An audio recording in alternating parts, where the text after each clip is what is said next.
Olá a todos, começamos aí com a continuação do conteúdo, falando um pouquinho dos princípios do direito processual do trabalho.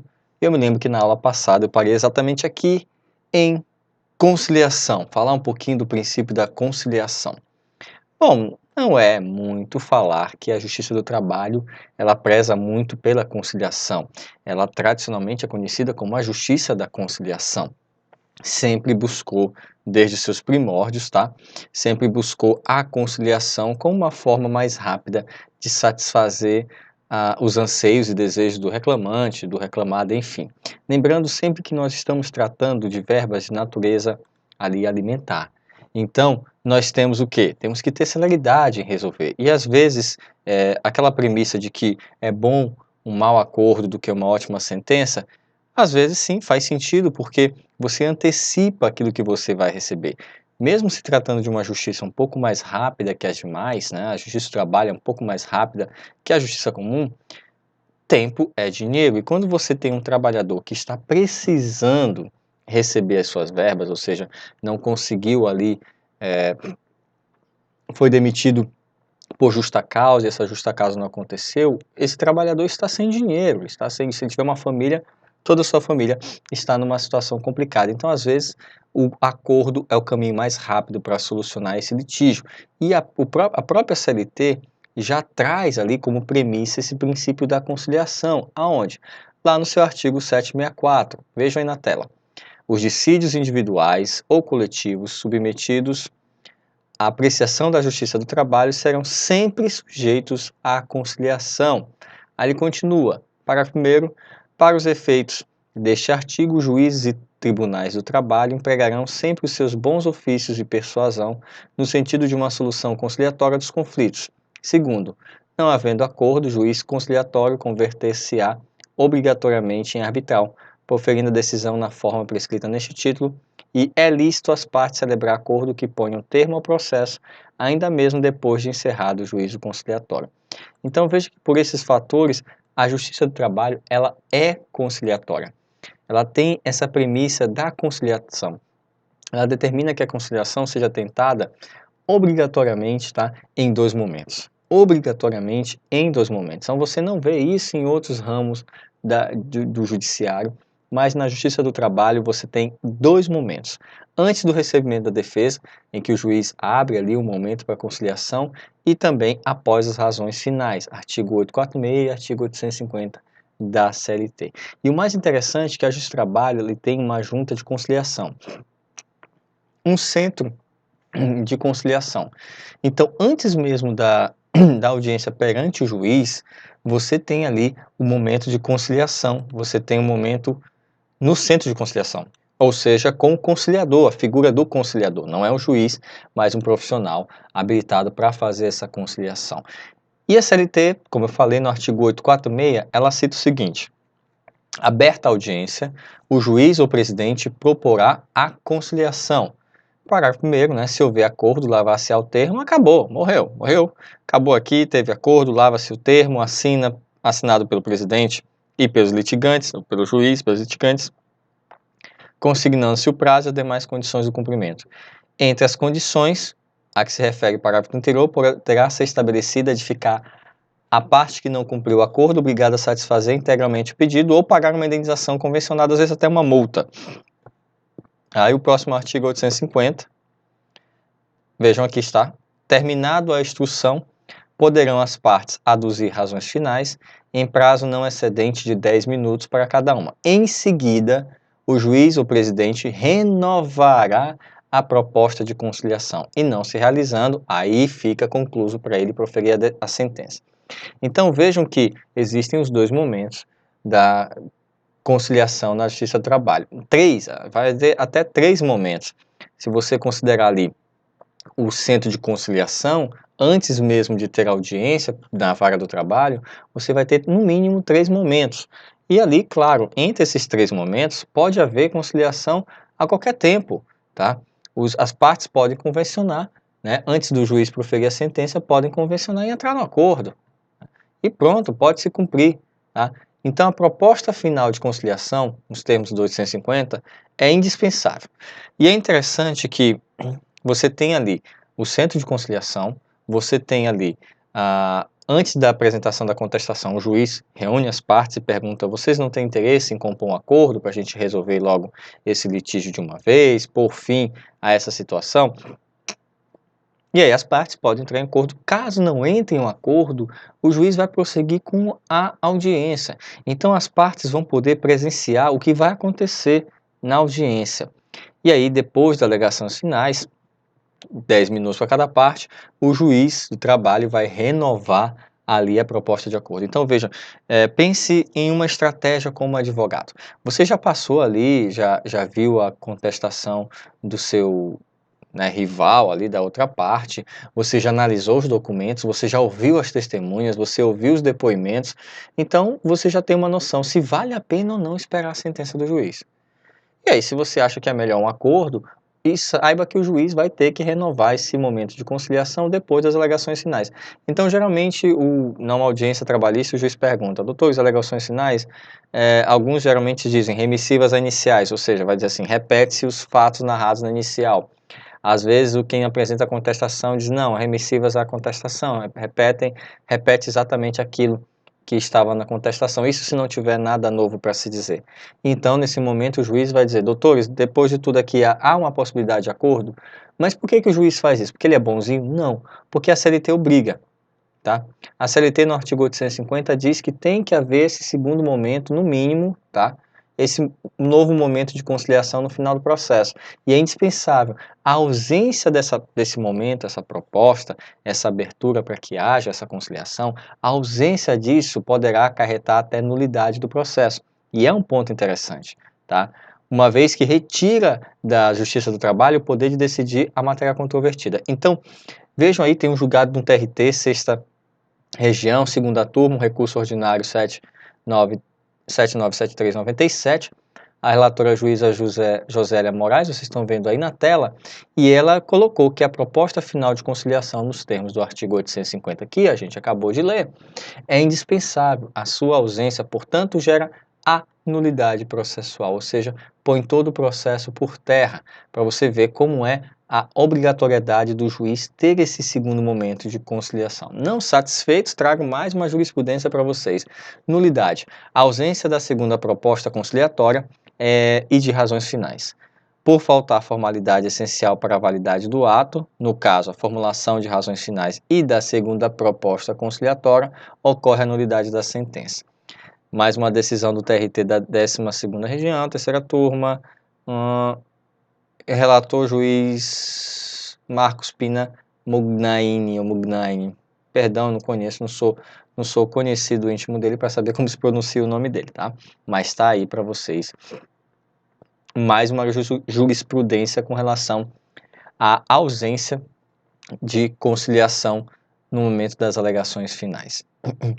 Mais uma aqui, ó. Perceba, eu vou sair aqui da frente para que vocês possam ver todo o slide. Nulidade do processo, a ausência de proposta conciliatória. A tentativa ou proposta de conciliação pode ser feita em qualquer fase do processo, porém é obrigatória em 2 momentos: após a apresentação da defesa e antes do julgamento do feito. A falta da primeira não gera, consoante entendimento jurisprudencial predominante, qualquer nulidade, em razão de que pode ser suprida pela segunda. A ausência desta última, ou seja, da segunda, contudo, gera a nulidade de todos os demais atos processuais já praticados. Então, a primeira pode até ser, né, que o juiz passe batido, esqueceu, está naquele dia cheio, aí está fazendo um monte de audiência uma atrás da outra e acaba esquecendo que não deu a proposta de conciliação. Mas a segunda ela é importante. Então veja que nesse julgado entende-se que o segundo momento de conciliação supre a falta do primeiro, mas o primeiro não supre a falta do segundo. Tá? Interessante isso, o primeiro não supre a falta do segundo. Então é mais importante termos o segundo momento de conciliação, que é ali nas alegações finais, do que termos o primeiro, que é ali perto da defesa. Então, interessante esse posicionamento do TRT. Então, senhores, a proposta conciliatória após razões finais, ausência, efeitos, A ausência da segunda proposta conciliatória para as razões finais não implica de imediato nulidade, exceto quando demonstrado efetivo prejuízo, tá? Superexigência legal e efetivação da proposta, efeitos, elisão e aplicabilidade do artigo 320 do CPC. O que diz esse julgado bem aqui, tá? Acontece que você tem que provar que houve um prejuízo. Lógico, né? Para você querer a nulidade, não existe nulidade que não haja prejuízo que ocorra. E claro, se for uma nulidade absoluta, o prejuízo é presumido, mas como se trata de uma nulidade que pode ser levada para o viés relativo, há que se provar que houve prejuízo. Mas geralmente é fácil de se comprovar o prejuízo na falta de uma conciliação na Justiça do Trabalho, tá? Então, continuando. Veja esse outro julgado. A contestação apresentada pelo desconsórcio tomadora de serviços com impugnação específica dos termos da inicial afasta efeito da revelia, não havendo se falar em confissão ficta. Aí é no momento da, no momento da conciliação. Tá? E continuando aqui o julgado, é porque continuando a jurisprudência, ela termina aqui no próximo slide, tá? Começa aqui e termina aqui, ou seja, esse slide é a continuação dessa jurisprudência, não coube só numa página. Próximo princípio é o princípio da subsidiariedade, tá? E aí nós temos até a própria CLT, tá? Que trata sobre isso, que é o artigo 769. Já vou preparando aqui o artigo 769 para mostrar para vocês. Pronto. Nos casos omissos, o direito processual comum será fonte subsidiária do direito processual do trabalho, exceto naquilo em que for incompatível com suas normas deste título. Ou seja, eu posso perfeitamente utilizar o Código de Processo Civil, o que nós temos atualmente em 2015, então muito cuidado. Você pode encontrar na CLT várias referências ao Código de 73. Por quê? A CLT praticamente foi escrita antes do Código de 2015. Então, alguns artigos da CLT fazem ali referência ao Código Processual Civil. Então, muito cuidado. Você pode se deparar com um artigo da CLT que faça menção a um artigo do CPC, ele vai citar a lei, só que preste atenção para o ano, porque pode ser que ele esteja se referindo à lei de 73, ali, que é o Código de Processo Civil mais antigo. Então, você tem que prestar atenção, tá? Quando for trabalhar com o CPC, principalmente quando a CLT tiver na sua redação uma referência direta ao CPC.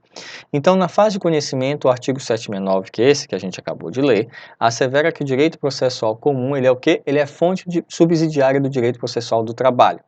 E na fase de execução, tá? O artigo 889, ainda pede que a gente utilize a lei de execução fiscal, que é a lei 6830 de 1980, e posteriormente também a gente utiliza o Código Civil.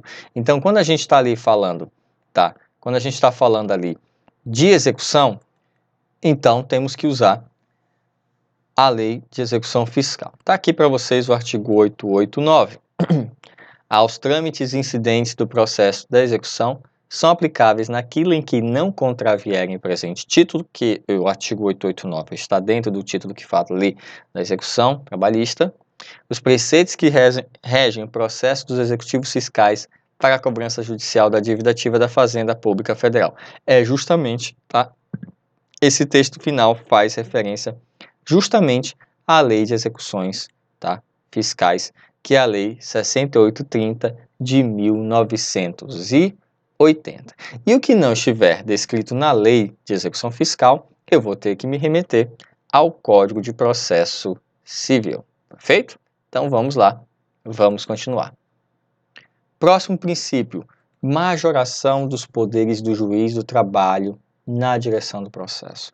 Não estou dizendo aqui que o juiz do trabalho vai ser o todo-poderoso do direito processual ao trabalho. Não, não tem nada a ver com isso aqui.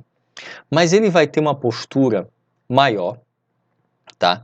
E vai ter mais poderes para resolver certas situações, dentro da sua imparcialidade. Então, o juiz deve ter postura imparcial, equilibrada, porém, aqui ele vai ser mais ativo, um pouco menos passivo, um pouco mais ativo. Ou seja, ele poderá impulsionar fases no processo, impulsionar o processo, fazer escolhas, tá? Para garantir, claro, que ambas as partes possam ter igualdade de armas, possam ter igualdade de competição, e propiciar um resultado e economia dos atos processuais. Mais uma vez, lembrem-se que eu estou falando de verbas trabalhistas que são consideradas de garantia e natureza alimentar. Então, eu tenho que ter um processo mais rápido, célere, para atender às necessidades das partes, tanto reclamante quanto reclamado. E como eu tenho na Justiça do Trabalho uma figurinha chamada jus postulandi, o juiz do trabalho tem que estar mais próximo das partes. Lembre-se que em alguns momentos essas partes não estarão acompanhadas de um profissional da área do direito como advogado para assessorá-lo. Claro que a gente sabe que a maioria das pessoas entram na Justiça do Trabalho acompanhadas de um advogado, mas em inúmeros casos pode haver o juiz postulante. Eu mesmo tenho alunos que estão utilizando o juiz postulante para lutar por seus direitos trabalhistas na Justiça do Trabalho. Eles não estão advogando para terceiros, mas estão entrando na Justiça do Trabalho para receber os seus próprios direitos. E aí é o juiz postulante que a gente fala. Mas presta bem atenção, essa pessoa ainda não é um advogado e às vezes nem é um estudante de direito. Então, às vezes não tem conhecimento do que fazer, como se comporta o direito do trabalho, e aí o juiz vai suprir essa falta. O juiz postulante gera esse hiato de conhecimento, tá? O juiz postulante gera esse vácuo no conhecimento, ou seja, a parte pode, mas não sabe o que pode. Olha que coisa interessante. A parte pode fazer os atos processuais, mas não sabe como fazê-los. E o juiz pode suprir, tá? Desde que ela não esteja acompanhada de advogado, o juiz pode, né, dar ali andamento, iniciar algumas fases. Isso faz parte do caráter publicista da jurisdição, do forte interesse social na resolução desses conflitos trabalhistas e a própria dinâmica do direito processual do trabalho. O juiz do trabalho tem majorado seus poderes na direção do processo como forma de equilibrar a relação jurídica processual e resolver com justiça os conflitos trabalhistas, tá? Esse conceito aí é do professor Mauro Schiavi e continua o professor Mauro Schiavi, né, grande mestre de direito processual do trabalho, ele continua falando. De outro lado, não se trata o processo trabalho de um procedimento inquisitivo. Não estou dizendo aqui, tá? E eu sigo as palavras do Mauro Schiavi, a gente não está dizendo que o juiz vai ser o todo soberano, inquisitor processual, que vai chegar lá e vai fazer acontecer. Não, não tem nada a ver com isso, não. Ele só vai ter uma força um pouco maior do que em outras situações.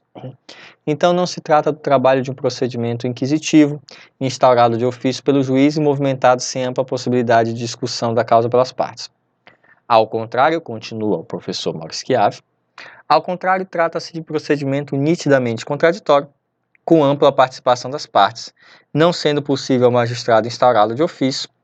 Não obstante, uma vez instaurado o processo pelas partes, a participação do juiz do trabalho na relação jurídico-processual é muito mais ativa do que em outras áreas do direito. Correto? Agora, um pouco aí falando de Amaury Mascaro Nascimento. O juiz do trabalho comanda a prova de modo mais amplo que o juiz do direito, sendo comum ordenar ao empregador a demonstração de fatos que beneficiem o empregado, por considerar desiguais a posição das partes. Na justiça do trabalho a gente sabe que tem o hipossuficiente. Vocês, quando estavam estudando direito do trabalho, devem ter visto o princípio da proteção moderada ao trabalhador. Porque ele é o hipossuficiente da relação. O empregado é o hipossuficiente da relação. Não tem como. Eu quero que alguém me apresente alguma situação em que o empregado tinha uma condição financeira melhor do que seu patrão, ou seja, ganha mais do que o patrão. Isso não existe. Já pensou? Eu tenho um empregado que ganha mais do que eu? Como é que ele ganha mais do que eu se eu pago o salário dele? Então ele sempre vai ser a parte hipossuficiente da relação. Isso é óbvio.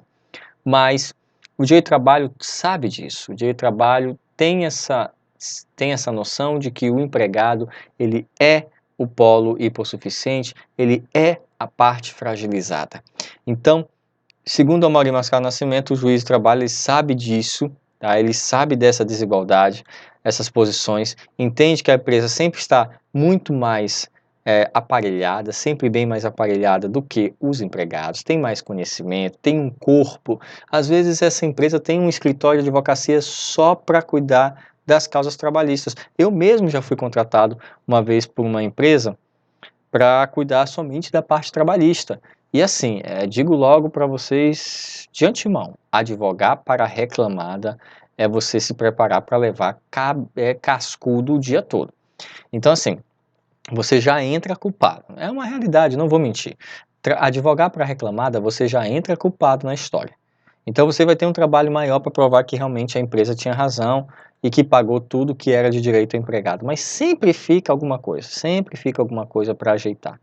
Então, realmente, as empresas, os empregadores são muito mais bem aparelhados do que os empregados. Então, para vocês verem, eu trabalhava num escritório que era contratado por uma empresa. Não vou falar o nome da empresa por questões éticas, óbvio. Mas essa empresa tinha muitos problemas trabalhistas, muitos. Então, nós tínhamos 3, 4, 5 advogados. Acho que no escritório eram 7 advogados, tá? Que cuidavam só da parte trabalhista dessa empresa. Eu estava no meio da equipe. E aí, senhores, imagine que você tem 7, enquanto a outra parte não tem ninguém, né? A outra parte não tem ninguém. Não estou dizendo que 7 advogados pensam melhor do que um, não, nada disso. Eu estou dizendo que havia uma facilidade, então dificilmente a empresa, dificilmente não conseguia contato com o corpo jurídico. Já o cliente não, tem que agendar, ver qual hora o seu advogado pode contratá-lo, pode recebê-lo, pode... Então vejam que as coisas são mais difíceis para o reclamante e isso é levado em consideração no processo de trabalho.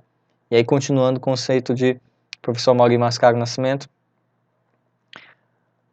está meio mais aparelhada para esclarecimentos necessários e, se não atendido, presume-se verdadeiras alegações da inicial do reclamante. Exemplo, apresentação de cartões de pontos, sob pena de aceitação dos horários indicados no inicial, etc. Aquela questão da inversão do ônus da prova.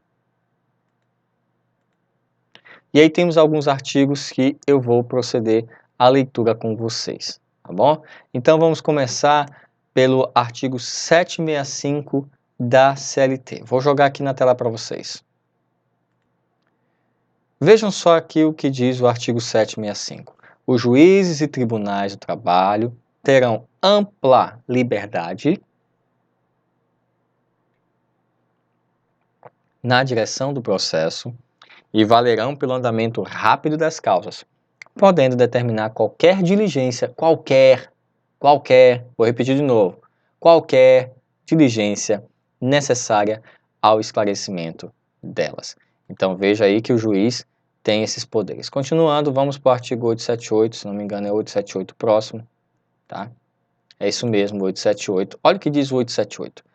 A execução será promovida pelas partes, permitida a execução de ofício pelo juiz ou pelo presidente do tribunal, né, quando as causas são de competência originária do TRT, principalmente as de dissídios coletivos, apenas nos casos em que as partes não estiverem representadas por advogado.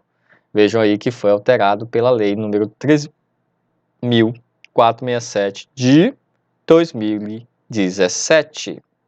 E o parágrafo único foi revogado pela própria reforma trabalhista. Bem? E aí temos agora os artigos da Constituição Federal, tá? Que são o 114 e também o 195. Então vamos atrás desses artigos na Constituição Federal. Vou abrir aqui para vocês. Aqui estão. 114 é o artigo da Constituição Federal que trata nada mais, nada menos que a competência da Justiça do Trabalho. Então é bom você já ir anotando esse artigo 114 da Constituição Federal aí do lado, porque nós vamos utilizá-lo muito nesse semestre. O artigo 114 diz: compete à Justiça do Trabalho processar e julgar. Aí vamos para o inciso que eu falo, que é o inciso 8º, a execução de ofício das contribuições sociais previstas no artigo 195, 1A e 2 e seus acréscimos legais decorrentes de sentença, ou seja, execução de ofício de contribuições sociais. Por que execuções de ofício de contribuições sociais? Bom, senhores, o direito do trabalho, o direito processual do trabalho tem uma função social. Então, se eu tenho questões que envolvam a previdência social, Lembrem-se que eu não estou falando só do trabalhador que está lá com a ação trabalhista, não. Eu estou falando de toda uma coletividade. Ou seja, o dinheiro que vai para a Previdência tem interesse de outras pessoas que nem têm conhecimento desse processo. Tá? Nem têm conhecimento desse processo. Então vamos lá para o artigo 195. Deixa eu digitar aqui no meu guia o artigo 195 da Constituição Federal. Vamos achá-lo. Aqui está. A Seguridade Social será financiada por toda a sociedade de forma direta e indireta, nos termos da lei, que é a Lei da Seguridade Social, mediante recursos provenientes dos orçamentos da União, dos Estados, do Distrito Federal e dos municípios, e das seguintes contribuições: do empregador, da empresa e da entidade a ele equiparada na forma da lei, incidentes sobre a linha a folha de salários e demais rendimentos do trabalho, pagos ou creditados a qualquer título à pessoa física que lhe preste serviço, mesmo sem vínculo empregatício. Tá? E o próximo inciso que fala é o inciso 2º. Opa, tá aqui. Bem aqui embaixo, ó. Bem aqui, ó. Do trabalhador e dos demais segurados da Previdência Social, tá? Podendo ser adotadas alíquotas progressivas de acordo com o valor do salário de contribuição, não incidindo contribuição sobre aposentadoria e pensão concedidas pelo regime geral da Previdência Social. Então, estamos aí entendidos com relação, tá, à Constituição Federal e esse princípio de que até de ofício pode o juiz dar início à execução quando se trata de questões de normas referentes aí à Previdência. Tudo por quê? Tudo porque se trata de um interesse social, não do trabalhador em si. Tudo bem, tem a ver com as verbas do empregado, mas vejam que se trata de um interesse social, né? Tem muito mais alcance. Isso liga ao próximo item, que é função social do processo de trabalho. Por ser publicista o processo de trabalho e por ter questões que envolvem o interesse social, claro, toda a sociedade tem interesse na satisfação do crédito trabalhista, isso é óbvio, né? Por quê? Porque uma vez satisfeito, isso não vai ter consequências somente na vida do empregado, não. Lembre-se, uma condenação trabalhista tem recolhimentos previdenciários, muitas vezes tem ali para o INSS, tem também depósito do FGTS. Mas o FGTS é uma conta vinculada à conta do trabalhador. Sim, a conta é individual. Sim, a conta é vinculada. Mas preste bem atenção. O FGTS é utilizado para quê? Pergunta aí, o FGTS é utilizado para quê? O FGTS, vocês que viram o direito de trabalho coletivo, ou direito de trabalho 1, é o Fundo de Garantia por Tempo de Serviço. Então você tem ali o dinheiro de vários trabalhadores sendo depositado nesse fundo.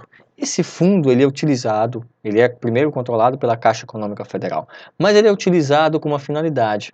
Fundo de habitação. O programa habitacional, que é regido pela Caixa Econômica Federal, porque é a agência de fomento autorizada pelo governo para isso, ela usa o dinheiro do FGTS. Então vejam que as decisões trabalhistas, elas têm um impacto ali coletivo. Ainda que estamos falando de uma decisão individual, você tem alcances de uma sociedade inteira. Ou seja, caráter publicista do processo de trabalho.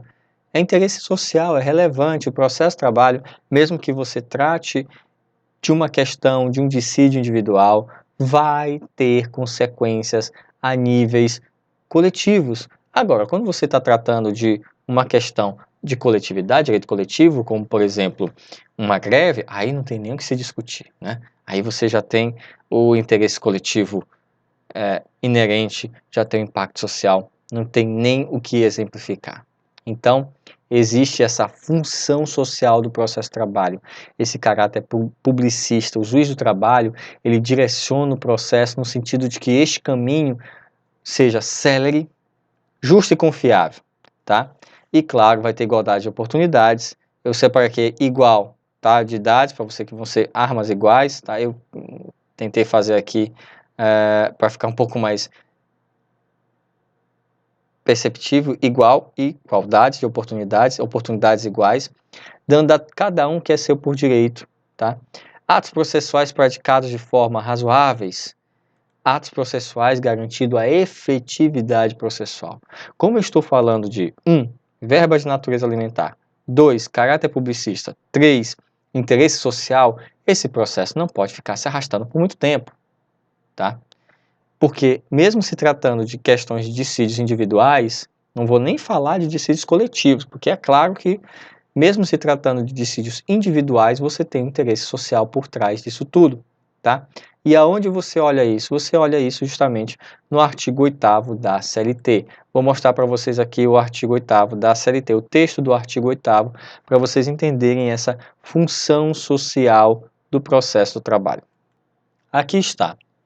Artigo 8º. As autoridades administrativas e a Justiça do Trabalho, na falta de disposições legais ou contratuais, decidirão, conforme o caso, pela justurência, por analogia, por equidade e outros princípios e normas gerais de direito, principalmente o direito do trabalho, e ainda de acordo com os usos e costumes do direito comparado, mas sempre de maneira que nenhum interesse de classe ou particular prevaleça sobre quem?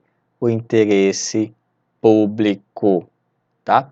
Aí o parágrafo 1º fala do direito comum como fonte subsidiária, as súmulas no exame da convenção serão nulas, etc. Mas o que nos interessa justamente é o final do artigo 8º, que fala que nenhum interesse de classe ou particular vai prevalecer sobre o interesse público da Justiça do Trabalho, tá? Texto aí final do artigo 8º da CLT, justamente falando aí dessa função social do processo de trabalho. Vamos lá? E aí, senhores, Tiovenda diz que o processo precisa ser apto a dar a quem tem o direito, na medida do que for praticamente possível, tudo aquilo a que tem direito e precisamente aquilo a que tem direito. Ou seja, dê o direito para quem tem o direito. E ponto final. Cumpra a sua função social. Me lembrou muito aquela questão de função social da propriedade, né? Pois é, aqui o processo de trabalho também tem uma função social, ele tem que cumprir, tem que dar o direito a quem tem o direito e ponto final, tá? Ou seja, o princípio da função social do processo de trabalho encontra suporte nos princípios constitucionais da função social da propriedade, como eu citei, e da função social do contrato, que estão lá no Código Civil. Então, é a mesma regra do princípio da função social da propriedade e da função social do contrato, que estão, tá, no Código Civil e na Constituição Federal. Só que aqui ele diz, olha, cumpra o que você veio. Você nasceu para quê? Então, cumpra. Tá? Cumpra a sua missão, seu objetivo de vida. Cumpra, faça. Seria mais ou menos esta a ideia principal, tá? E aí, Luiz Eduardo Gunter diz ainda, ora, se há uma efetiva função social do processo, como há na propriedade e no contrato, palavras de Luiz Eduardo Gunter, incumbe ao juiz estar atento para poder garantir, na medida do possível, segurança e previsibilidade ao conviver dos homens. Impõe-se o conhecimento, o reconhecimento dessa função social do processo como forma de admitir a realidade da construção de um Estado democrático. Palavras de Luiz Eduardo Gunter. Então vejam que a própria CLT no artigo 8º traz o interesse público como função social, Gunter também faz, Chovenda também fala, o direito processual ao trabalho tem que cumprir a sua missão. E a sua missão é sempre ter o interesse público e resolver o mais rápido possível os litígios entre empregado e empregador. Próximo processo, senhores, é a vedação do retrocesso social do processo de trabalho. Nossa, o nome do princípio é maior do que o conceito. Bom, sempre tem que se ter em mente que o processo de trabalho está evoluindo, tá? Os direitos fundamentais do cidadão vão evoluindo. As relações de trabalho estão cada vez mais dinâmicas.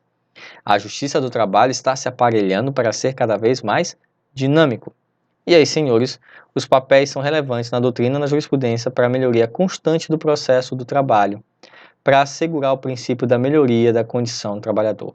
Ou seja, o próprio artigo 7º da Constituição Federal, em seu caput, ele traz algo interessantíssimo para a gente, e eu vou mostrar para vocês. Aqui está. Artigo 7º, são direitos dos trabalhadores urbanos rurais, além de outros que visem a melhoria da sua condição social. Eu vou até marcar isso aqui, para que vocês não esqueçam mais. Que visem a melhoria da sua condição social. Vejam que é justamente isso que nós estamos conversando. A necessidade de se evoluir, de sempre se buscar melhorias na condição social do trabalhador, tá? Sempre se busca melhorias na condição social do trabalhador. Isso também está em mente aí no artigo, no direito processual do trabalho, tem que visar a melhoria. Então, não é permitido um retrocesso social, tá? Próximo princípio da normatização coletiva. Senhores, a competência material atribuída à Justiça do Trabalho é para solucionar o conflito coletivo de interesses, ou seja, abstrato. O que é abstrato? Abstrato é aquilo que se aplica de forma que não escolhe casos concretos, se aplicam em todas as situações. Uma lei, ela tem que ser abstrata, ela tem que ser aplicada em situações que ainda não estão nem previstas, tá? Não para cada caso concreto, senão seria um tribunal de exceção e uma lei de exceção. Não. As leis, elas são abstratas e se aplicam em todas as situações, tá?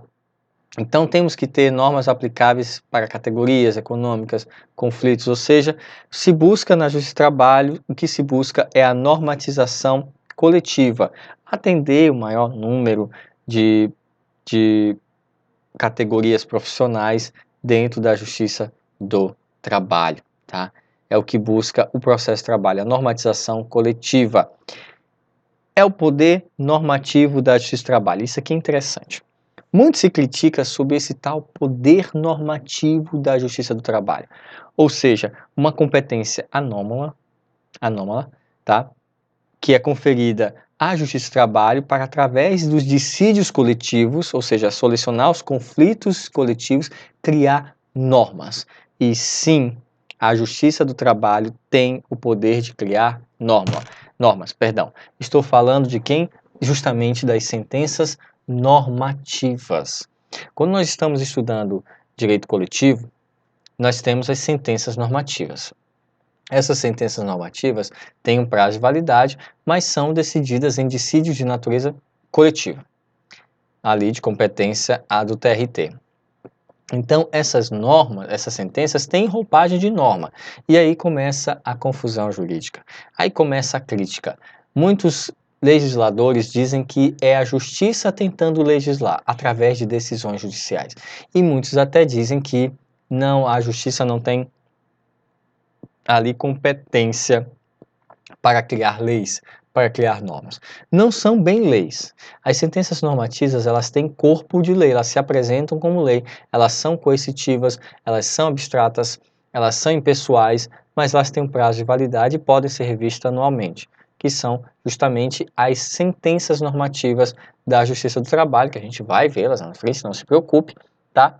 Não é apenas aplicar uma sentença, mas criar parâmetros, criar determinações jurídicas.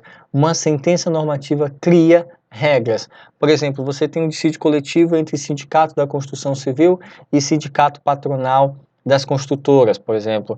E aí, nesse dissídio coletivo, se sai uma sentença normativa. Essa sentença normativa vai ser usada como regra, como norma, para todos os dissídios ali em diante.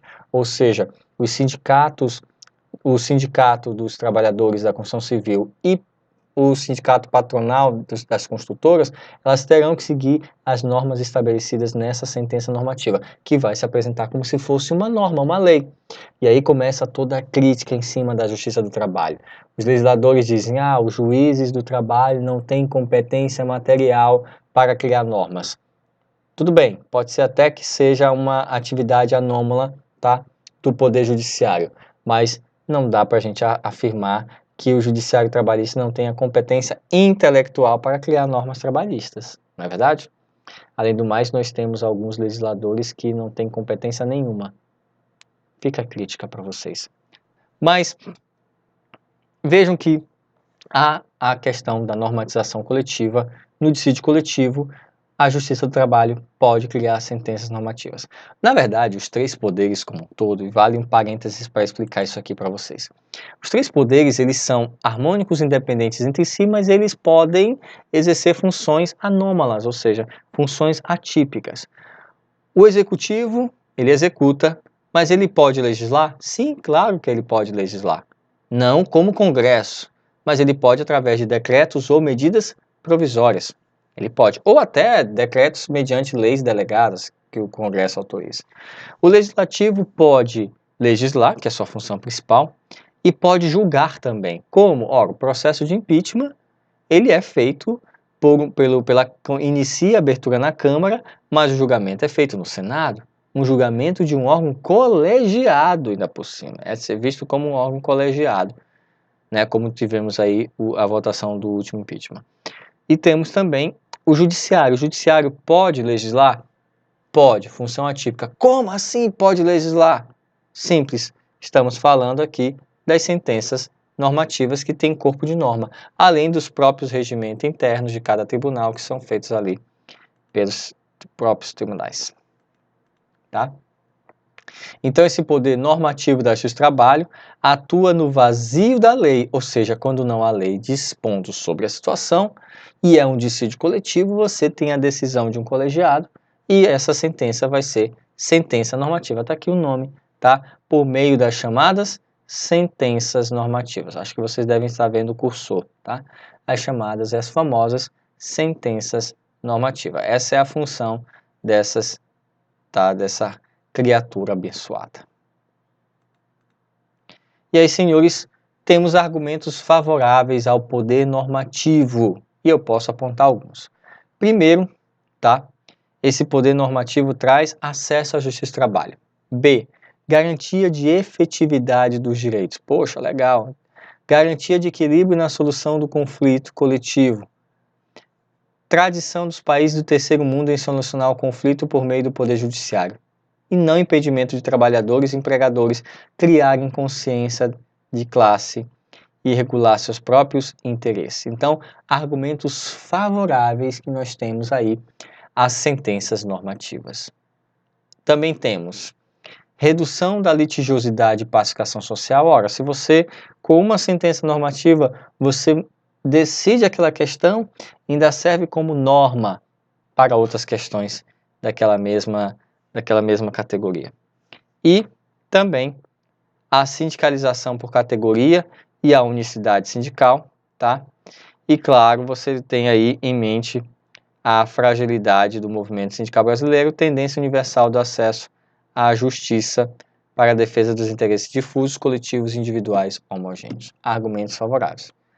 Argumentos desfavoráveis, tá? Temos algum. Primeiro, interferência indevida do Poder Judiciário na atividade legislativa.